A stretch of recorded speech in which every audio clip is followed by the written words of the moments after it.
လုံးပဲမင်္ဂလာပါကျွန်တော်ရမိတ်ဆွေများဒီတခါကျွန်တော်ပြပေးမှာကတော့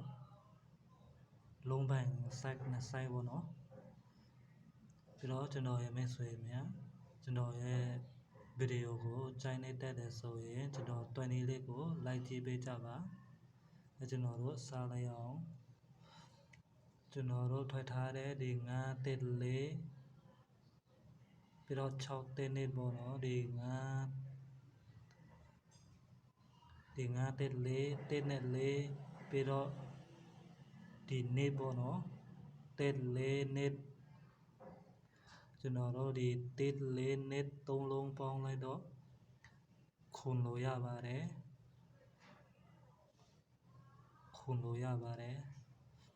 ကျွန်တော်တို့ဒီတက်လေးနေပေါ့နော်3လုံးပေါင်းလိုက်တော့ခုန်လို့ရပါတယ်အဲ့တော့ကျွန်တော်တို့ခုန်ပိုင်ပေါ့နော်ဒီခုန်ပိုင်မှာထွက်သွားတာ38ခုန်ဆိုတော့ကျွန်တော်တို့ဒီခုန်ပိုင်ကိုမှန်ပါတယ်ပြီးတော့ကျွန်တော်တို့ဒီခုန်ပိုင်ရပြီဆိုတော့ကျွန်တော်တို့ဒီ4ပိုင်ကိုကျွန်တော်တို့ဆက်ကြည့်လိုက်ရအောင်ပြီးတော့ထွက်ထားတဲ့ကျွန်တော်တို့ဒီ9တက်4တဲ့ဒီ4နောက်ပိတ်ပေါ့နော်ဒီ9တက်4ဒီ4နောက်ပိတ်ပြီးတော့တပင်ကြော်ပြီးတော့ထွက်ထားတဲ့တုံညခုန်ကိုကျွန်တော်တို့ဒီခုန်ပေါ့နော်ခုန်တစ်ခါပေါင်း4ပြီးတော့ဒီ4နဲ့ပြန်ပေါင်း sorry ဒါရှစ်ခုန်တစ်ခါပေါင်း4ဒီ4နဲ့ပြန်ပေါင်းတော့8လို့ရပါတယ်ပြီးတော့ဒီဘက်က8ပိုင်ပေါ့နော်အဲ့တော့ကျွန်တော်တို့ကဒီခုန်8အတော်ရပြီဆိုတော့ထွက်သွားတာ38ခုန်ပေါ့နော်အဲ့ကျွန်တော်တို့နောက်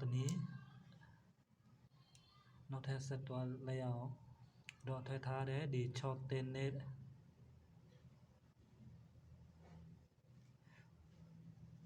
ဒီတင်နဲ့ဒီနေနောက်ပိတ်နဲ့ဒီခုန်နောက်ပိတ်ပေါ့နော်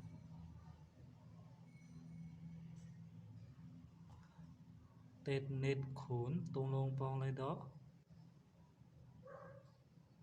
တုံညလို့ရပါတယ်အဲ့တော့ကျွန်တော်တို့တုံညပိုင်ပေါ့နော်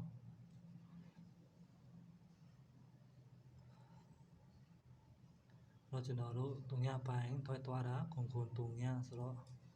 ကျွန်တော်တို့တုံညတလုံးအပိုင်ကတုံညနောက်ပိတ်ဆင်းပေးခဲ့တာပေါ့နော်တော့ကျွန်တော်တို့ဒီဘက်ကခွာပိုင်ကိုဆက်ကြည့်လိုက်ရအောင်ထွက်ထားတဲ့ဒီ6တက်နဲ့ဒီနေနောက်ပိတ်ပေါ့နော် sorry ဒီနေနောက်ပိတ်နဲ့ဒီထွက်ထားတဲ့ဒီ38ခုဒီရှစ်နဲ့ဒီခုကိုပေါင်းလိုက်တော့ခုန်လို့ရပါတယ် net 8ခု3လုံးပေါင်းလိုက်တော့ခုန်လို့ရပါတယ်အဲ့တော့ကျွန်တော်တို့ခုန်ပိုင်ပေါ့နော်ထွက်သွားတာခုန်တုံညဆိုတော့ကျွန်တော်တို့ဒီခုန်ပိုင်မှာသူဆင်းပေးခဲ့ပါတယ်ဟုတ်နော်တော့ကျွန်တော်တို့ဆက်သွားလိုက်အောင်ထွက်ထားတယ်ကျွန်တော်တို့တုံညခုန်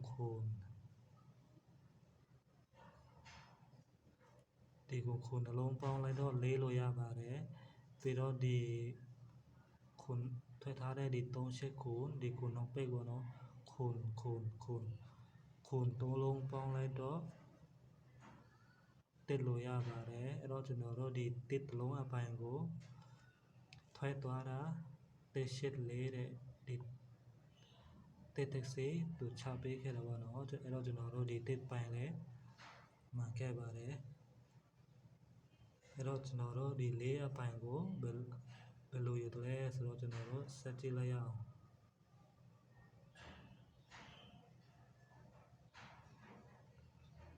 ထွက်ထားတဲ့ဒီတုံညခုန်ဒီခုန်နောက်ပိတ်ပေါ့နော်အဲ့တော့ထွက်ထားတဲ့ဒီခုန်တုံညဒီခုန်လည်းနဲ့ဒီတုံညအပိတ်ခုန်တုံညခုန်ပေါင်းလိုက်တော့4လို့ရပါတယ်အဲ့တော့ကျွန်တော်တို့4တစ်လုံးအပိုင်ပေါ့နော်ထွက်သွားတာ တက်ရှစ်လေးဆိုတော့ကျွန်တော်တို့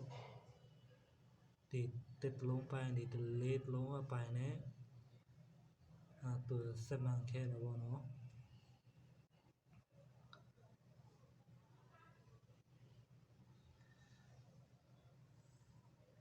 ကျွန်တော်တို့ဆက်ကြည့်အောင်เราถอยท้าได้ดีตรงเช็ดคูณดีเช็ดเนี่ยดีคูณดีเช็ดเนี่ยดีคูณပြီးတော့ဒီတုံညနဲ့เช็ดคูณတုံညသုံးလုံးပေါင်းလိုက်တော့9လို့ရပါတယ်အဲ့တော့ကျွန်တော်တို့ဒီ9တစ်လုံးအပိုင်ကထွဲသွားတာ495တဲ့ဒီ9လုံးပိတ်သူချပေးခဲ့ပါတယ်ဟုတ်ပြီနော်ပြီးတော့ကျွန်တော်တို့ဒီဘက်က9တစ်လုံးအပိုင်ကိုဆက်ကြည့်လိုက်အောင်ပြီးတော့ထွဲထားတဲ့3ချက်ခုနောက်ပိတ်နဲ့ပြီးတော့တပင်ကျော်ပြီးတော့ထွဲထားတဲ့ဒီတက်ရှစ်လေးပေါ့နော်ဒီရှစ်လေးထိုင်တဲ့ဒီလေးနောက်ပိတ်ခုရှစ်လေး3လုံးပေါင်းလိုက်တော့9လို့ရပါတယ်အဲ့တော့ကျွန်တော်တို့ဒီ9တစ်လုံးအပိုင်ကို495လို့ထွက်ပါတယ်ပြီးတော့ဒီ9တစ်လုံးအပိုင်ကို9အလဲထိုင်သူချပေးခဲ့ပါတယ်ဟုတ်ပြီနော်အဲ့တော့ကျွန်တော်တို့ဆက်သွားလိုက်ရအောင်ထွက်ထားတဲ့ဒီခုတုံညဒီခုအလဲထိုင်နဲ့ကျွန်တော်တို့ဒီလေးနှုတ်ပိတ်ပေါ့နော်ခုတုံည3လုံးပေါင်းလိုက်တော့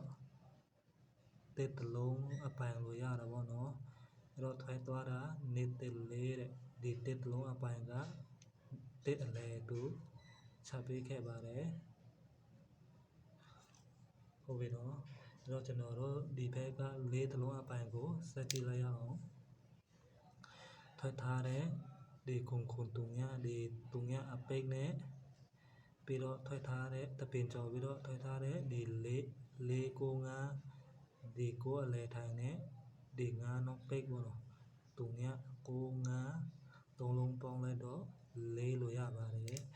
အဲ့တော့ကျွန်တော်တို့4တလုံးအပိုင်ပေါ့နော်ဒီ4တလုံးအပိုင်ကထွက်သွားတာနေတဲ့4ဆိုတော့ကျွန်တော်တို့ဒီ4အလုံးပိုင်ကို4အနောက်ပိတ်ဆက်စင်းခဲ့ပါတယ်နော်တော့ကျွန်တော်တို့ဆက်သွားလိုက်အောင်ဒီခုတလုံးအပိုင်ကိုကျွန်တော်တို့ကြည့်လိုက်အောင်ထွက်ထားတဲ့ဒီတက်ရှစ်လေးဒီရှစ်အလဲထိုင်နဲ့ဒီ4နောက်ပိတ်ပြီးတော့ဒီ9နောက်ပိတ်နဲ့လမ်းပေါင်းမယ်ဆိုရင်ရှစ်4 5 3လုံးပေါင်းလိုက်မယ်ဆိုရင်ခုလို့ရပါတယ်အဲ့တော့ကျွန်တော်တို့ဒီခုတလုံးအပိုင်ကိုထွက်သွားတာ4ခု9ဆိုတော့ကျွန်တော်တို့ဒီခုတလုံးအပိုင်ကိုခွန်လေထိုင်ဆက်ပေးခဲ့ပါတယ်ဟုတ်ပြီနော်အဲ့တော့ကျွန်တော်တို့ဒီဘက်က9တလုံးအပိုင်ကိုဆက်ကြည့်လိုက်အောင်အဲ့တော့ထွက်သွားတဲ့ဒီနေတဲ့လေးဒီတဲ့အလဲထိုင်နဲ့ဒီလေးနောက်ပိတ်ပြီးတော့ထွက်ထားတဲ့တက်ရှစ်လေးနောက်ပိတ်ပေါ့နော်4တက်4ကျွန်တော်တို့3လုံးပေါင်းလိုက်တော့ဒီ4တက်4ကို3လုံးပေါင်းလိုက်တော့9လို့ရပါတယ်အဲ့တော့ကျွန်တော်တို့ဒီ9တလုံးအပိုင်ကိုထွက်သွားတာ4ခု9တဲ့9နောက်ပိတ်သူချပေးခဲ့ပါတယ်